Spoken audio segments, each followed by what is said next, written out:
நான் போகும்போதே சொன்னேன் ஹெல்மெட் எடுத்துக்கோங்கன்னு. பிரின்ஸ் ரொம்ப கஷ்டமா இருக்கு பிரின்ஸ். போலீஸ் மாமாக்கு இன்னைக்கு 1000 ரூபாய் மொய் வைக்க வேண்டியதா போச்சு பிரின்ஸ். ஆனாலும் நீ பே பண்ணிவே நினைச்சு பிரின்ஸ், ஒரு 1000 ரூபாய் கூட எனக்காக ப்ரே பண்ண மாட்டியா? இவ்வளவு பெரிய பைக் வச்சிருக்கிய. நான் தப்பு பண்ணியிருந்தா நான் பே பண்ணியிருப்பேன். ஆனா நான் தப்பு பண்ணலையே, அது உங்க தப்பு தானே. நீங்க தானே அதுக்கு ஃபைன் கட்டணும் பிரின்ஸ்.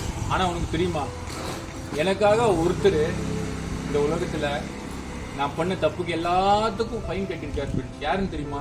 எல்லா தப்புக்கும் ஃபைன் கட்டியிருக்கா? ஆமா பிரின்ஸ். இந்த ஒட்டுமொத்த உலகத்தில் இருக்கும் எல்லாருக்காகவும், அவங்க பண்ண எல்லா தப்புக்காகவும் ஒருத்தர் ஃபைன் கட்டியிருக்காரு பிரின்ஸ். அப்படியே? யார் அது? அவர் தான் பிரின்ஸ் இயேசு.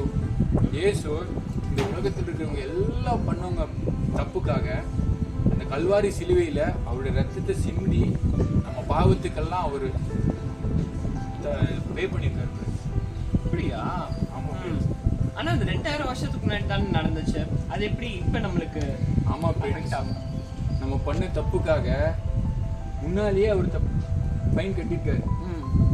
எப்படின்னா, அந்த ஒரே சம்பவம் பிரின்ஸ், அன்பு, நீதி, இரக்கம், இந்த மூணையும் ஒட்டு மொத்தமா இந்த அகில உலகத்துக்கும் காமிக்குது பிரின்ஸ். எப்படி?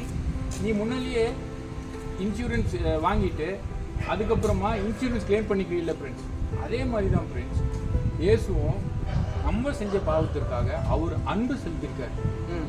நம்ம மேல அன்பினால அவர் உசுறு நமக்காக கொடுத்திருக்காரு. அதுதான் ரொம்ப விலை மதிக்க முடியாத பரிசு. அந்த பரிசையே நமக்கு கொடுத்திருக்காரு. சரி, நீதி எப்படி அப்படின்னு சொன்னா, ஒருத்தர் தப்பு பண்ணா கண்டிப்பா தண்டனை இருக்கு. அதுதான் ஒரு நீதியுள்ள நியாயாதிபதிக்கு ஒரு அழகு. ஆமா. அந்த நியாயத்தை, அந்த ஒரு கோபத்தை, அந்த ஒரு தண்டனைய இயேசுவின் மேல கடவுள் செலுத்தியிருக்காரு பிரின்ஸ். அங்கதான் நியாயம் வெளிப்படுது. ஆமா.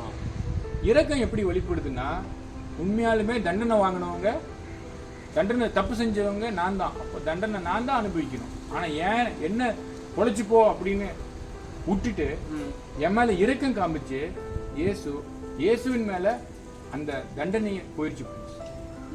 அங்கதான் கடவுள் இரக்கத்தை காமிக்கிறார்.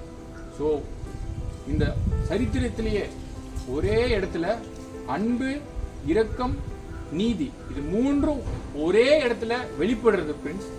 அது கல்வாரி சிலுவையில இந்த மாதிரி ஒரு குட் ஃப்ரைடே அன்னைக்கு பிரின்ஸ். அப்படியா? ஆமா. அதனால தான் நம்ம குட் ஃப்ரைடே செலிப்ரேட் பண்றோம் பிரின்ஸ். ஆமாங்க. Happy good Friday. Happy good Friday.